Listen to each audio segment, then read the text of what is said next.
Production and distribution of City Club forums on IdeaStream Public Media are made possible by PNC and the United Black Fund of Greater Cleveland, Incorporated.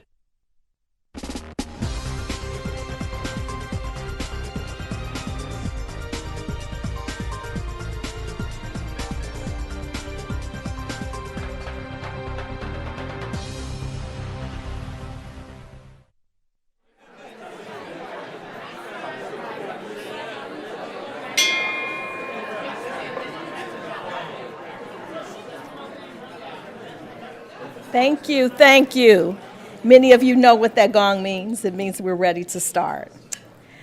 So, hello and welcome to the City Club. Oh, I like that. Let's do that again. Hello. Hello. Okay, we want that energy in the room, right?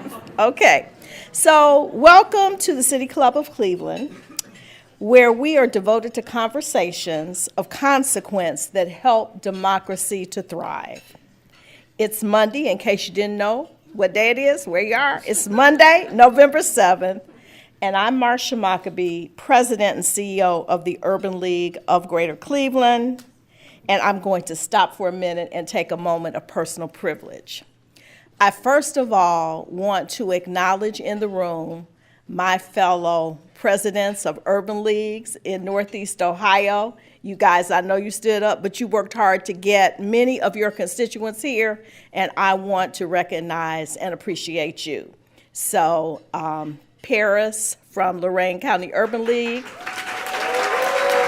Tom Conley from Warren Youngstown, and Diane Stevens Robinson from Stark County, okay?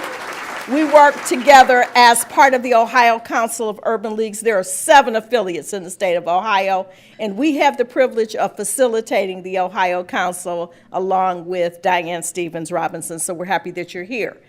Also, I want to acknowledge my organization is in the house today, the National Coalition of 100 Black Women. I have both my national president, Elizabeth Jones, and my local president, Dion Jones, and my members here to support today. And then finally, I want to salute our future that's in the room, which are the students who are here to join us today. All right, we'll get on with it. It is, and my staff who have done an amazing job pulling this together. Staff, I love you, I love you, I love you, and thank you for all you do every day to make your CEO look good. Okay, so it is my pleasure to introduce today's forum, which is part of the City Club's Education Innovation Series, featuring the 2022 National Teacher of the Year Award winner, Kurt Russell. Can we give it up?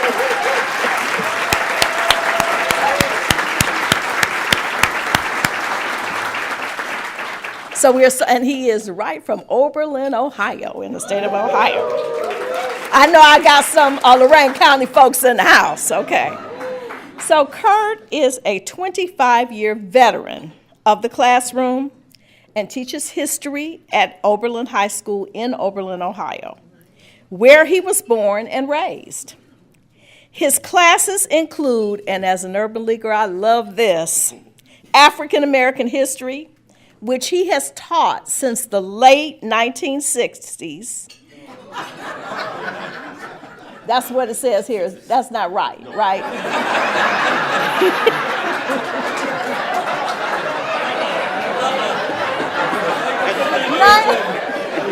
1990s, inverted number, okay? Or maybe it's my eyes, Kurt, I don't know, I'm sorry. He also teaches race, gender, and oppression, a class that he developed himself. He also serves as faculty advisor for the student-led Black Student Union. I only knew about that on college campuses, okay? So that's pretty amazing. And his work has led to positive impact for students across all the racial groups. You know, that's what equity is about. It doesn't just raise one group. When one group does better, we all do better. As educators know, students are often impacted by policymaker decisions. We've seen a lot of that lately. And this can range from curriculum standards, school funding, assessments, and more. Right at this moment, politics both inside and outside the classroom are creating challenging situations for teachers and administrators, and I know many of you in this room are feeling that today. So, as the 2022 National Teacher of the Year, Kurt has been advocating for classrooms that better reflect the students within them. This includes a curriculum that reflects their backgrounds and identities to a more diverse teaching profession as well. So here to moderate the conversation with Kurt today is the Honorable Mayor Frank Whitfield of Elyria, Ohio. Yeah. And for those of you that don't know, Frank was a longtime colleague when he served as the president and CEO of the Lorain County Urban League. So we have a saying in the Urban League movement that says, once an urban leaguer, always an urban leaguer, and Frank has proven that by his partnership here today. So finally, if you have a question when the Q&A session starts for our speaker, anybody can text it to this number, 330-541-5794. Again, that's 330-541-5794. You can also tweet your question to @the_City_Club, and City Club staff will try to work it into the second half of the program. So without further ado, members and friends of the City Club of Cleveland, please join me in welcoming Mayor Frank Whitfield and the 2022 National Teacher of the Year, Kurt Russell. Gentlemen, take it away.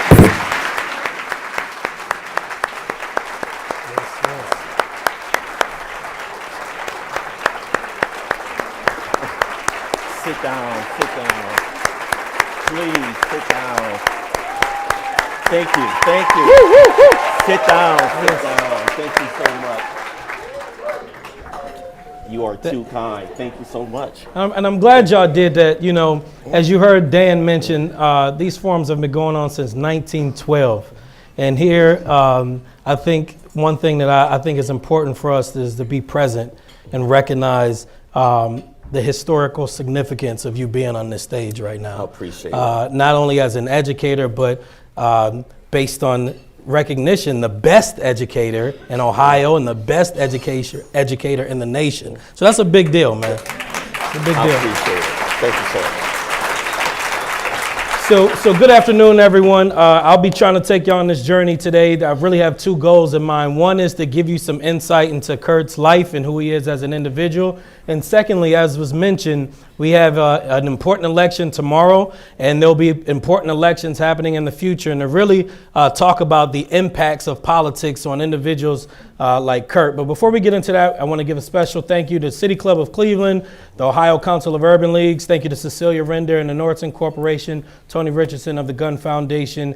Thank you to Kurt and all our teachers who do amazing work every day. I think as parents, we got a taste of teaching during COVID, and God bless you. God bless you. You can have that job back. So we appreciate everything that you do. But I thought we'd start off just giving us a glimpse of who is Kurt Russell. Mm-hmm. You know, so give us a little bit of your background and where you come from, Kurt. Well, Mayor Whitfield, thank you so much for that question, and allow me to say thank you, each and every one of you, for being here. It's an honor to share this space and time with you. City Club, thank you for the invitation as well.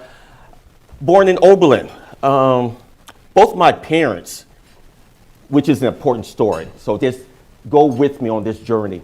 Both of my parents were born in Alabama, okay? So they migrated from a small town that's called Linden, Alabama.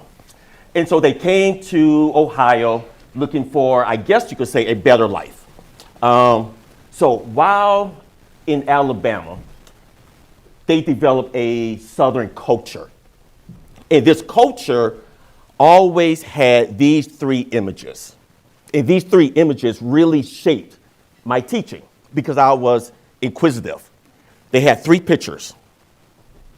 A picture of Jesus, Martin Luther King Jr., and JFK. Okay. So It's the Trinity, right? like establishment I've been to, whether it was down south visiting or here in Ohio, always had those three pictures. And I was so inquisitive about those three images. I was raised in the church, so I knew Jesus, but Martin Luther King Jr. and JFK was kind of odd to me. And so I started researching, my parents started teaching me, and from there I developed a sense of learning, like a pride of learning. I always wanted to learn, and learn. And that's who shaped me, who I am as this ongoing learner. Someone who believes that learning should take place no matter how old you are. And so from there, my kindergarten teacher, her name was Miss Francine Toss. Miss Toss was a middle-aged white woman. In her kindergarten class was probably 13 students of color out of 18. One day, Miss Toss opened up a picture book. I'm going back to these three pictures. She opened up a picture book and she said, I'm going to read a story to you. Now, this is kindergarten.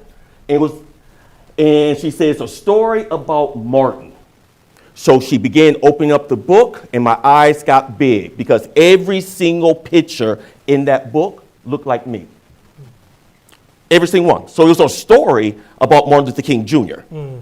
In 1978, before DEI became popular, before Martin Luther King holiday was developed, Ms. Toss was intentional about the work, where she said to herself, I have students of color in my class that needs to see themselves in the curriculum. And from there was this growth of learning, and it developed to learn. And my first black male teacher, who is here today, in 8th grade was Mr. Larry Thomas. Yeah, Mr. Thomas, why don't you?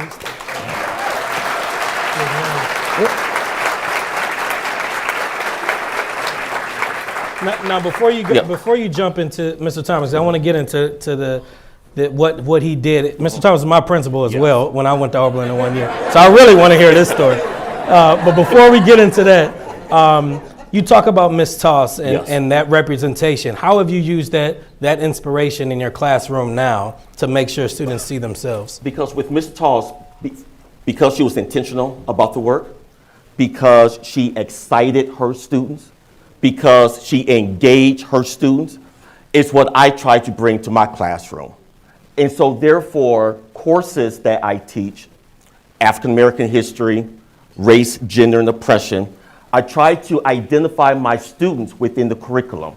There's nothing like seeing yourself in the lesson, right? When you see yourself in the lesson, you develop, you grow, you are more engaged, you are more willing to participate, not to belong, but willing to participate in the learning process.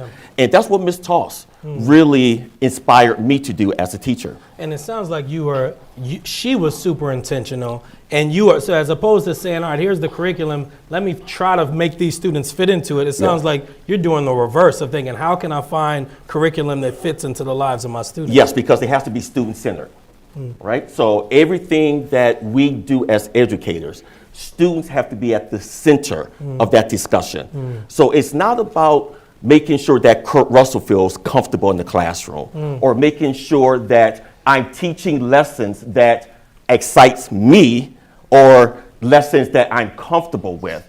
It's all about the students. So the students need to grow. The students need to learn. And the way you do that is by introducing them to themselves, right? Introduce them to themselves in the classroom. That's awesome. Let's give them a hand. That's good stuff. That's good stuff. You know, that makes me think about the root word of education is to bring out or bring forth, and it sounds like that's what you're doing in the classroom. All right, let's talk about Mr. Thomas, the one who used to get me in trouble all the time. So So you had Mr. Thomas when you were in middle school. Middle school. What was it about him that made you say, I want to be a teacher just like him? What was it about what he did? I share this story all the time. I cannot remember what Mr. Thomas taught me, right? I can't remember if he taught me algebra, if he taught me square roots, but I understand and recognize how he made me feel, right? There's two types of teachers, in my opinion. Teachers that inspire you, or teachers that put you down. I remember both. I remember teachers who put me down. And I remember teacher who inspired me. And Mr. Thomas inspired me. So it was the way he carried himself. He carried himself like a professional. He dressed well. He participated in community activities. He went to the park with us and played basketball. So he built relationships with all students, not just black students, but with every single student. The way he greeted his students as they walked into the classroom. The way he treated his students fairly and with equitable circumstances. That was Mr. Thomas. And so I tried to model that behavior. Mr. Thomas never made punitive consequences. All the consequences was relevant and was necessary. And that's what I tried to bring to my classroom. Oh, that's awesome. Yep. And I can attest, I got in a lot of trouble at Oberlin. Yes. It wasn't punitive. He was good. Yes. Yeah, he took care of me. I appreciate you. You and Miss TB. Y'all took care of me. So you were inspired. Yes. But I think one thing that's important to note is your journey wasn't linear. It wasn't like you said, I'm going to be a teacher now and I'm going to apply and get the job and be a teacher. Talk to us about that journey, because it wasn't like this easy path for you becoming a teacher. So talk a little bit about it. It wasn't. I always wanted to be a teacher. That was my profession of choice. I always share this story that being the educator is the only profession that I believe could have loved me. Right? I don't think being a lawyer could have loved me. I don't think being a doctor could have loved me. Being an educator loved me because of the student's relationship. So I always wanted to be a teacher. However, the first position that I applied for was Oberlin City Schools, and I was declined. They hired a person from a different community that did not look like Oberlin community. And the reason they gave was because I had no experience. Right? Let's pause it right there. I wanted you to pick it back up. But think about how many people's journey stops right there. They're excited about something, inspired about something, apply for it, think they're the right person. Boom. Yes. No, thank you. No experience, etc. And people just say, all right, I'm going another direction. You continued on. Yeah. What did that look like, and what drove you to continue on and not go on to something different? Because it was my profession of choice. It's the only thing that I wanted to do, and the only place where I wanted to teach was in Oberlin. Right? And so being turned away is just a struggle. That's all. It does not define who I am. I continue to march forward in my goal as being a history teacher at Oberlin High School. In the year after, I applied again, a position became available, and I received the job. And this was in-school suspension, was that this? My first job was in-school suspension. I was the in-school suspension coordinator. So in-school suspension coordinator, and I taught one course that I developed, which was African American history. But that was the best thing that ever happened to me. Being the in-school suspension coordinator and being denied, the best thing that happened to me. You made lemonade out of lemons, but that shouldn't have been the case.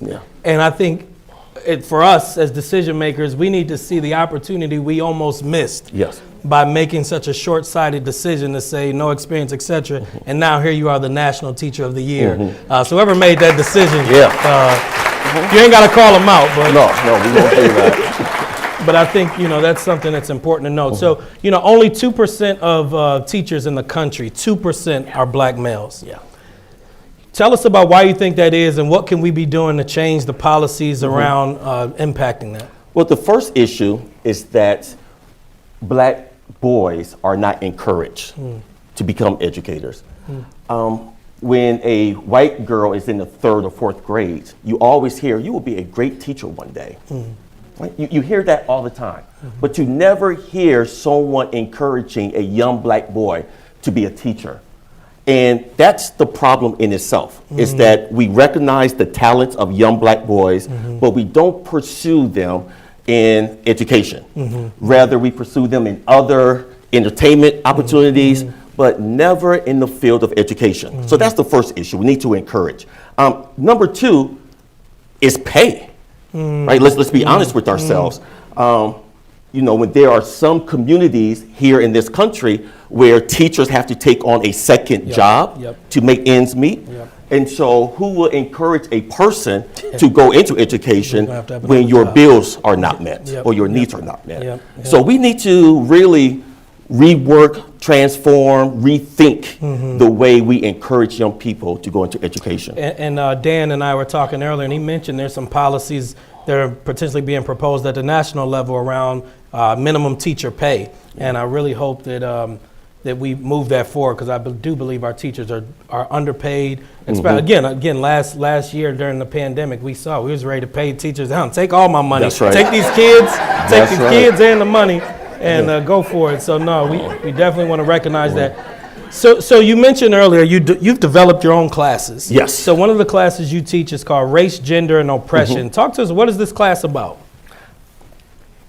It came really from students. 2006, 2007 was when the class was developed. And students wanted more, right? They wanted to see themselves more. And I wanted to provide more. And so this particular class, Race, Gender, Oppression, really dives into issues that some might consider controversial, where some might consider young people should not learn about. So we look at women's rights movement. We look at black issues in America. We look at economic oppression. We look at LGBTQ plus unit, gay rights movement. And the reason for it is to provide students with a holistic education. We can't consider ourselves civic engaged if we don't know, right? So you can't vote properly, in my opinion, if you don't know. You cannot converse properly if you don't know. And so what's a better place to learn for a young person than an environment that is safe and conducive to learning? Yeah. Yes. No, that's powerful. And I think someone mentioned earlier around some of the policies that are being proposed at the state level around divisive topics that you might not be able to teach your class if those policies are passed. Have you thought about that? And also the impact of those policies may have prevented you from being on this stage right now. Yeah. So have you thought about that? You know what? I have, and I have not. And I'm going to answer that. I'm so supported by Oberlin City Schools. Dr. David Hall, his staff, and the city of Oberlin itself, where we believe in making sure that students learn. So if legislation comes down where it says certain topics should not be taught, you still gonna teach? I'm still gonna teach it. Yes. So I don't apologize for that. Yeah. I make it known, because if I was a math teacher, if I say 2 + 2 is 6, you would say that I'm incompetent. You would say that. So if I stand before you and say that sexism does not exist in our country, and that's okay, right? If I say that slavery did not happen, or Reconstruction did not happen, or race relations in America is at its highest turmoil, you would say that I'm incompetent. So why young people cannot learn these issues, right? They're more than capable of learning, and I think it's important. So I think about a couple of things you said. I think about the uniqueness of Oberlin, being Yes. the first city to offer degrees to women and people of color at the college level. Think about the abolitionist movement in Oberlin, the Underground Railroad.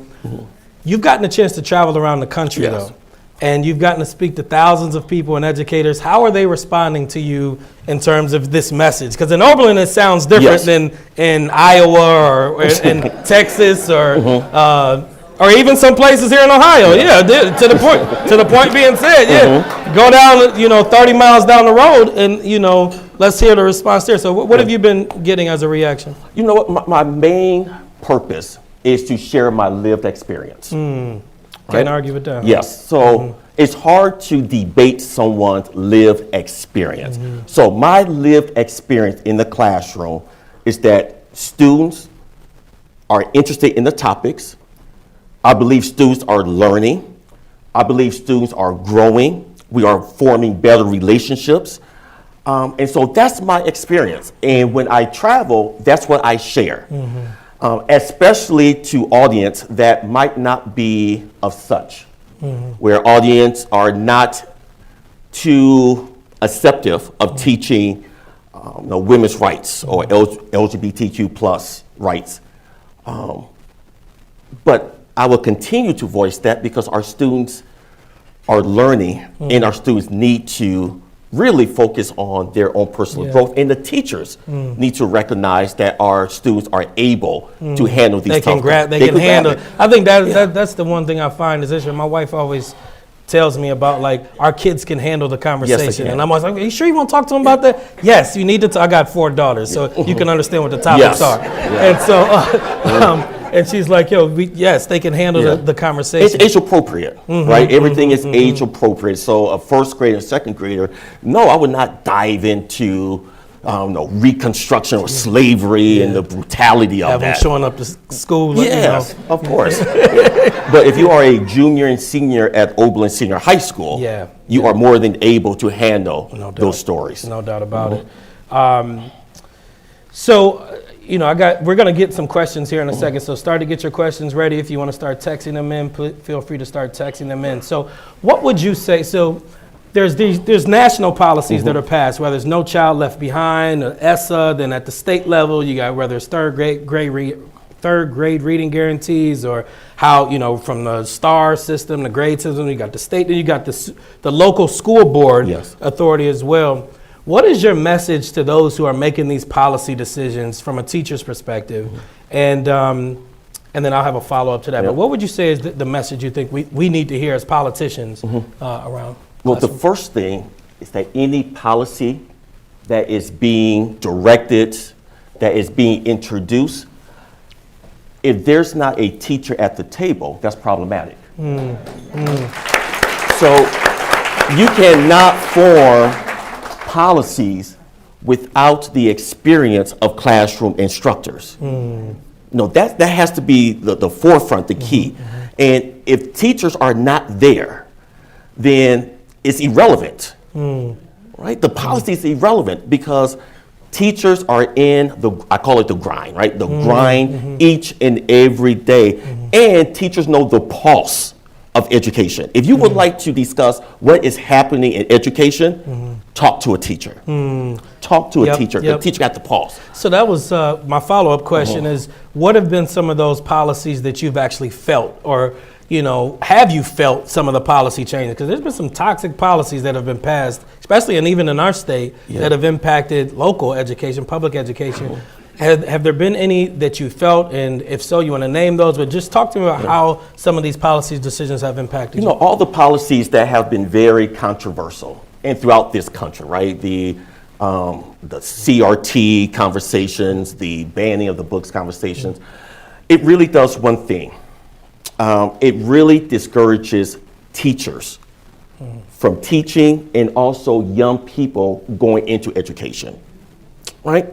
And so these policies that are being directed and aimed, in my personal bias, at teachers, is really giving educators a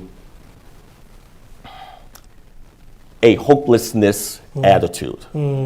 Why am I in this field where I'm supposed to help students, and I'm not being supported on that, right? I would like to give my students an opportunity to learn and grow and to read tough material, but I can't do that. So it's a sense of hopelessness that educators are experiencing throughout this country. And for young people, like I said earlier, a young teacher going into education, knowing the background of what's happening, why would you continue to do so unless you have that passion? That's one of those byproducts of what I think a toxic democracy. And we talk about that on a local level oftentimes. Is when people think they're being savvy and political and they're trying to score points with sides, they don't understand that there's ramifications for people in professions who do the work every day, who hear that stuff and they feel it and say, I'm not going that direction, or I'm going to stop doing that. And I hope that we can, teachers like you can help to change that. And what really saddens me is when we play politics with our kids, right? When we play politics with our kids to score points, and our kids are not tokens. Our kids are not game pieces that we need to play with, and that's important. Oh, that's good. One of the things that I heard you state before was that you're right now going on this tour around the country, which I would love to hear you speak about what that experience has been like. And you said, I want to end my teaching career in Oberlin. I'm coming back to Oberlin. There's a lot of money to be made in other places than Oberlin. And there's a lot of other things you could be doing. I'm sure, I know we're going to have you up here for the book. The book is next. I'm claiming that for you. The book is next. But aside from the book, talk to us about why, because I'm not trying to steal them from y'all, Oberlin, by the way. I'm just saying there's a lot of other places that need to hear your perspective. And have you thought about teaching is just, you've been doing 25 years? 25. That maybe your voice could be lent in a broader space. I know the students like, don't take my teacher. I'm not trying to take your teacher, I'm sorry. I'm just, have you felt that, man, talk to us about the going around the country. I'm glad that you asked that, and if I could focus on that first question. James Baldwin put it this way, where when you learn, I'm paraphrasing, one of the worst things you can do is to receive an education and then run from your community, right? And so instead of me trying to better myself, I think it's important for me to try to better my community, right? I think that's impactful, right? And so, chasing after, I know you didn't say that, but chasing after money or chasing after fame or recognition is not part of my DNA. This a class, I shouldn't say that. I'm a classroom teacher that I love doing. I love standing by my door when students come in, where I meet 100-something students every single day. I feel more connected that way. So that's why I always tell everyone, I'm coming back to Oberlin, even though you hear rumors of going somewhere else. I hear that loud. And I guess what I'm speaking to is not necessarily, I'm thinking about the cities like Cleveland. Yes. I'm thinking about the cities like Philadelphia. I'm thinking about the cities like New York. These big cities that need your perspective and they need that representation. I was born in Oberlin. I love Oberlin. Yes. You've served a lot of time. I'm glad you're sticking with Oberlin. Well, I need you to do some training classes for the rest of us then. Something to help the rest of us lift up, because I do think there's an aspect of being called to service, and so before we jump to the audience questions, talk to us about what you've been doing. So of the past year, you've been traveling around, because there's context to why I asked the question. Yeah, so I've been blessed where I'm on sabbatical from Oberlin and I'm traveling. Okay, I just came back from Austin and DC and New Jersey. So every week I'm going somewhere, talking to teachers, organizations, and just learning. So it's a process that I'm going through. I'm being re-energized with this because I'm trying to share my voice, but if I could be biased and be truthful, I'm learning more through this process.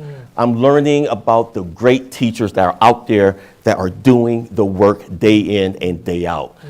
And so it's been such a joy and such an honor and just a privilege, right? Not too many teachers have a privilege to take a year off, still receive pay, and travel. Yeah. It is pretty Free dope. travel. It is pretty dope.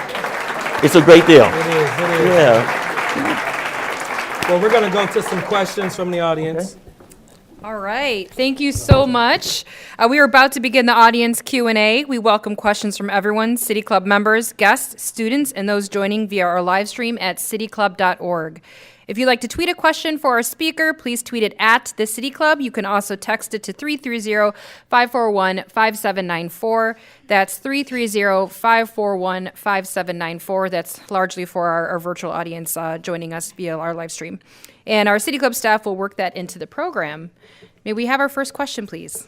Hi, we have a question from our virtual audience. How do you imagine school will change over the next 20 years? Is traditional school still viable, still working? Well, thank you for that. The one thing we really have to reimagine in terms of school is a career pathway. You know, we have to normalize career opportunities for our students. For so long, we have pushed college, 4-year degrees, where the case may be, but we never push the opportunity for our students to find their own interests and to hold on to their interests. And I'm imagining 20 years from now, you would see more of a journey in education for those students who are not interested in college. My youngest son told my wife and I when he was in 5th grade that he did not want to go to college, which is totally fine. Right? That he wanted to take a career pathway, and we could normalize that a little bit more. That'd be important. I know we got our vocational school from Lorain County here represented, and that's a big deal. And I think part of the economy is going to demand of us to have more skills, because you can have that piece of paper and then somebody say, okay, thank you, now what can you do? That's right. It's like, I can do school, and it's like, well, all right, school's over now. That's right. It's time to work now, you know? So no, that's a good point. Next question. Yep. Thank you, Brittany. I'm a student from Oberlin High School, and my school our group is Career Tech. This is our teaching professions Career Tech. Great. So thank you for inviting us. My question is, for us to be future teachers, I want to be a history teacher. So what advice would you give us? Well, first of all, maybe you and I could exchange emails. I would love just to help you along the way. Probably, I always take this with me. Number one, you have to be unapologetic in what you teach, right? You have to be truthful, right, in what you teach. And you have to put students at the center of everything that you do. If you have those 3 entities in your toolkit as a teacher, I believe you'll be successful. Be unapologetic of who you are, okay, as a young Black woman going into education. Be truthful in what you teach, and make sure that students are at the center of everything that you do. That's awesome. Yeah. Thank you. Thank you. We have one of our state afternoon. school board members here, Ms. Johnson. Let's give her a hand. Yes. Welcome to Cleveland, Kurt. Thank So you. good to see you. Good to see you again. Cleveland recently received some devastating news that CEO Eric Gordon of the Cleveland schools is not going to be doing that job at the end of the school year. And so with you being the National Teacher of the Year, there is going to be a search for a superintendent. My question to you is, I'm not going to do that. I knew that y'all would think that. I'm not going to ask a that. job interview now. Huh? I am not going to take Kurt away from Oberlin, okay? My question is, what would you look for in a superintendent if you were on the search committee? Oh, that's a good question. Great question. I was fortunate to be on several interviewing teams at Oberlin, And there's a couple things that I really look for in a candidate. And you could really feel this when that person walks in. Are you passionate about the work? Right? Or is it a stepping stone for you? So are you passionate about the work? Have you researched the community that you are going into? Right? And then number 3, what is your equity work? But more importantly, what is your racial justice work that you have provided? Yeah. That's key. You know, we have a couple superintendents here. Can superintendents wave your hands? I know Jerome Davis, Ann Schloss, Dr. Hall, another superintendent over here. And I've gotten a chance to work with some superintendents on a number of equity issues, and one of them has been conducting an equity audit. Yes. And Ross May, my guy back there, you didn't know I seen you, I see you back there. He conducts these equity audits where you do a deep dive of the data and really look at what are the numbers saying in terms of students Yes. of color getting in advanced classes, the suspension rates, the graduation rates, and really looking at those disparities, because the data tells a story in itself. How do you think we should be, data can be misused as well, but how do you feel about the whole equity audit and data side of things? It sounds, I have to be honest, I'm not too familiar with it, but it sounds like great work. But I always really throw caution in the wind. DEI work is wonderful. It's great work. But you can't have DEI work without racial justice work, right? It's like DEI work, it's like a Band-Aid over the issues, right? Jesus. So that racial justice, you have to kind of chip away at the foundation a little bit. What does that look like? That looks like is all of your staff members are in agreement that there's a issue within our school system that deals with racial work. Wow, Right? that's powerful. Because all staff members have to be in agreement. Yeah. If all staff members are not in agreement and we do DEI work, Wow. we just put a Band-Aid over the issue. Jesus. Yeah, so got to knock it down. That's good stuff, man. Yeah. That's good stuff. Just that acknowledgement of it, I think is hard for people. It's hard. For right It's now. hard. There's this desire to want to be post-racial and just, there's this desire to kind of move on. Let's just move on with the conversation. Yeah. But to your point, we have to address that, And just a plug, my Oberlin High School students, they understand that. So we say that kids can't grapple that. Kids can. Wow. It's the adults who can't handle it. Yeah. They could do it.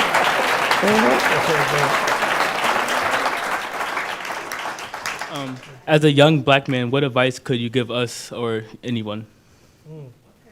Wow.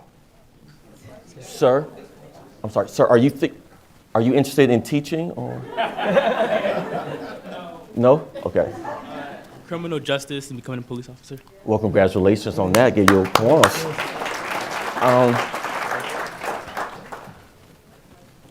My mother always told me this, something so small, where if someone is having a conversation with you, like look them in the eye, and I never understood why until I got older. And I think what she meant by that is to be confident in who I am, right? As a black man in America, to really appreciate my gifts, to appreciate my culture, and to really recognize what my heritage brought to this country. That you're more than a slave, right? You're more than Jim Crow.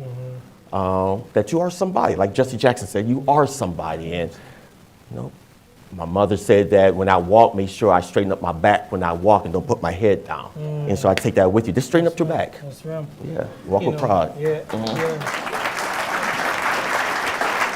And to build off what you just said around heritage, one of the big things for me was learning about my family's history of coming to Oberlin. So my family came from Oxford, Mississippi to Oberlin for, economic opportunity to escape the racism, the terrorism that was happening in the South, and hearing about their strength and their resilience to get to Oberlin, and then the challenges that they faced in Oberlin. That's right. And how they had to overcome them. So I think tapping into your history is important. Knowing where you come from is a key part of being success, and recognizing the same strength that your ancestors had to get you to where you are, that same strength is still within you, and to use that to carry you straight. We got here and then here. Go ahead. Good morning. Good morning. My name is Dolores McCollum. I'm a retired social studies teacher in Cleveland, and you and I are in a very, very small village. There are very few African American social studies teachers I taught with throughout my years in the classroom. Male and female were even smaller. You somewhat addressed it, the issue about black males in the schools in general. But my real question to you is, when you were in the classroom, did you find the history books to be somewhat what I call on the miserable side? Most of the history books I worked with were utterly, unmistakably miserable. When I looked in the beginning page to see who wrote them, there were no classroom teachers, so most of the time I worked outside of the book. I taught at a time when, where's my kid's book? So I had to kind of dance around that. But my lived experience is that the worst book in all of academia is a high school social studies book. So that's one of you. Particularly history, yes. Especially history. And I totally agree with you. So what I try to do is supplement. So in my classes, we read a lot of primary sources from different authors, different national ethnic group, because we need that broad range of understanding, right? It just can't be a Eurocentric paradigm, right? It has to come from different authors and readers of the time period. To get that full understanding of Americas, right? And so, you have to read Carter G. Woodson, you have to read W.E.B., you got to read Booker T, you have to read Mary McLeod Bethune, right? You have to read these great writers of the period in order to understand their struggle and their philosophy as well. So to piggyback, yes, a history book is probably one of the most undeserved books that there are. Now, it's interesting, these bills that are being proposed, I want to make sure we tie it back to making sure you're watching who you're voting for and holding them accountable. These bills are actually banning the supplemental materials as well. They call out, hey, we also don't want you bringing supplemental stuff into the classroom. So it's even attacking okay, you gave me this, let me work around to this. Or they say, no, we want that banned as well. Yeah. So just again, that's something we want to be mindful of in this political climate. My name is Christopher, and the question I had was, what are the negatives of being National Teacher of the Year? Like, if you have any, you know what I'm saying? That's only if you have any. That's a good question. Chris is missing you. Yeah. I like that. So, Chris goes to Oberlin High School, and the table there, in the back table. So it's probably not being in the classroom, not forming relationships with first-year students. There's some students at the back table that goes to Oberlin that I don't know, and that's difficult when you don't know students. That's right. Yeah. We appreciate that passion. That's beautiful. Go ahead. You got a question? Oh, yeah, go ahead. You go first. How do you think being National Teacher of the Year has impacted the teachers at Oberlin?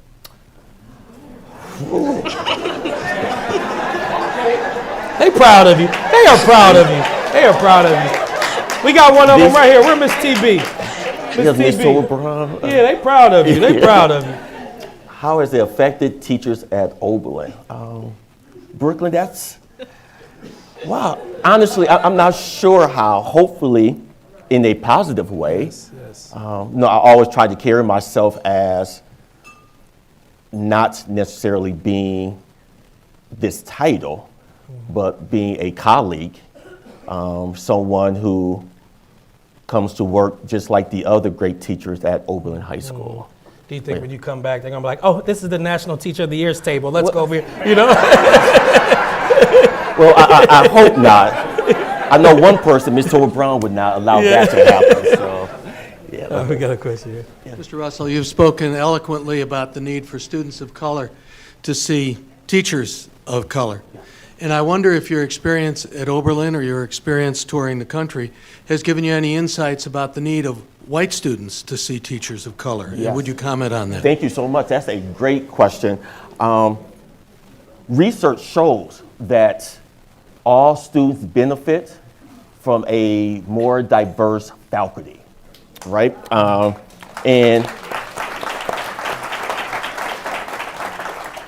what I recognize, even at Oberlin, where African American history class, there have been many semesters where there have been more white students in Oberlin in African American history class or race, gender, and oppression than black students.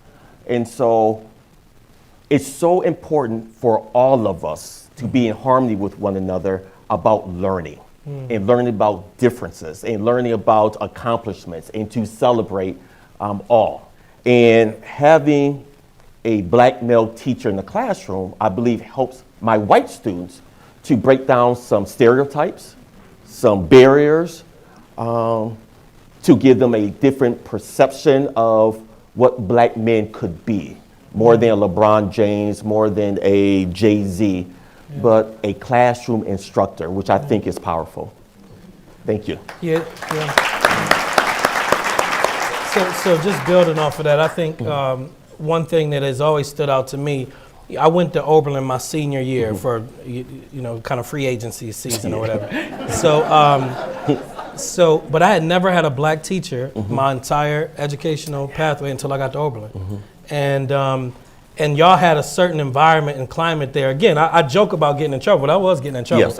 And everybody looked out for me, though. It was like this kind of care of like, all right, Frank, get it together, as opposed to like, get out. And I think that it spoke to that kind of community and understanding that, I may be disruptive, but now that same disruptive it had skills. It was a gift. And sometimes our kids' gifts are identified as problems. Yes. And their leadership, their outspokenness, the same things that they'll need in their adulthood to survive, they're getting kicked out of school for. And so, no. That's a great point. Got a question here, and then we'll go here. Go ahead. Okay. I'm from Beaumont. I'm Kalia. Like a little context, growing up in my years of middle school, throughout high school, it's like in my middle school classes with history, we don't really have discussions, but we do talk about the history, and it seems a little unrealistic. So my question to you is like, do you find it difficult to keep bias out of the classroom with you being a history teacher? And if so, how can you, as a teacher, bring it into discussion without hurting the classroom environment in terms of feeling safe and confident? That's a great question because, yes. Everybody like, man, that question was deep. All of us have our own biases. Yes. I mean, I cannot. It's human. It's human nature. So I cannot sit here and say that I do not have my bias, right? So if I see a student with a Confederate flag in school, I have a bias towards that. But what I try to do is educate. My students would tell you that before a pre-lesson or a post-lesson, I have students stand up every day and I raise a question.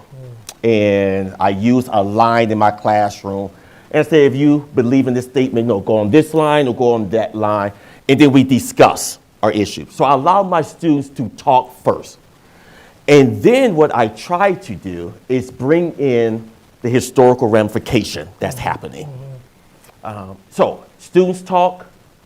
This is what historians are saying. This is the time period. And then hopefully what I try to do is to present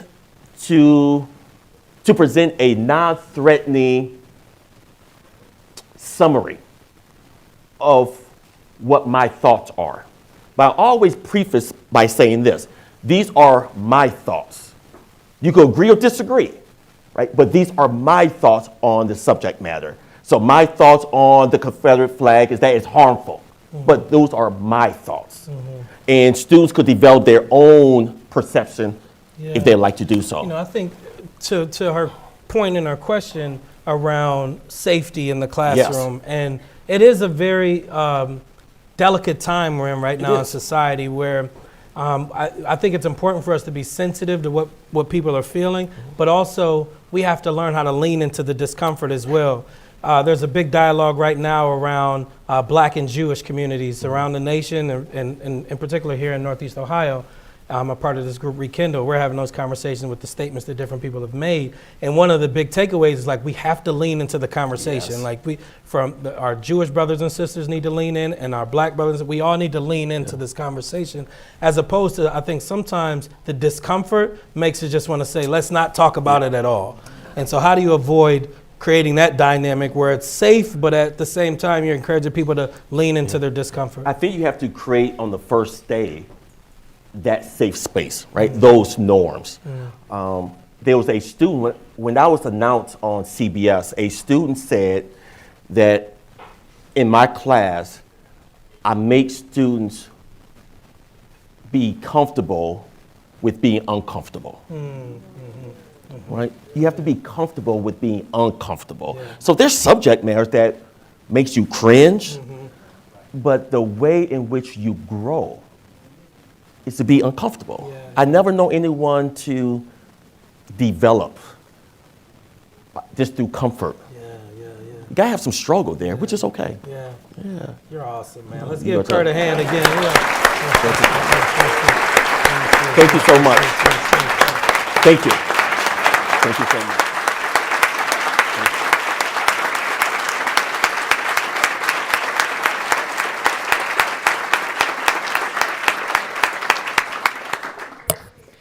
Thank you, Mayor Frank Whitfield and Kurt Russell, for joining us today at the City Club. Today's forum is sponsored by the George Gunn Foundation and Nordson, with additional support from the Ohio Council of Urban Leagues and the Council of Chief State School Officers National Teacher of the Year. We are grateful for all of you for your support. We would also like to welcome guests at the tables hosted by Beaumont School, the Cleveland Teachers Union, College of Worcester, Euclid High School, Friends of Education, Garfield Heights City School District, Honesty for Ohio Education, Oberlin High School, Nordson, Northeastern Ohio Education Association, St. Martin de Porres High School, and the Urban League and Associates. Round of applause for everybody. Thank you for coming. Up next for the City Club this week, on Thursday, November 10th, we'll have our annual conversation about the state of downtown. And on Friday, November 11th, we will learn about our state constitution, the voters' power to alter it at the ballot box, and why that matters much more than you might think. Tickets are still available for these forums, and our final forum on our Education Innovation Series is December 9th, Friday, December 9th. That will be CEO Eric Gordon in conversation with Mayor Justin Bibb. Tickets are sold out for that forum, but you can join us live stream at cityclub.org. And that brings us to the end of today's forum. Thank you once again to Kurt and Mayor Whitfield. And thank you, members and friends of the City Club. I'm Cynthia Connolly, and this forum is now adjourned.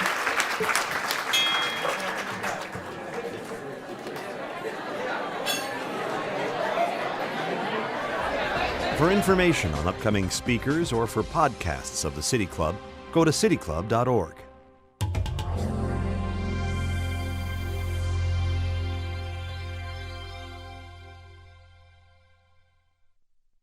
Production and distribution of City Club forums on IdeaStream Public Media are made possible by PNC and the United Black Fund of Greater Cleveland, Incorporated.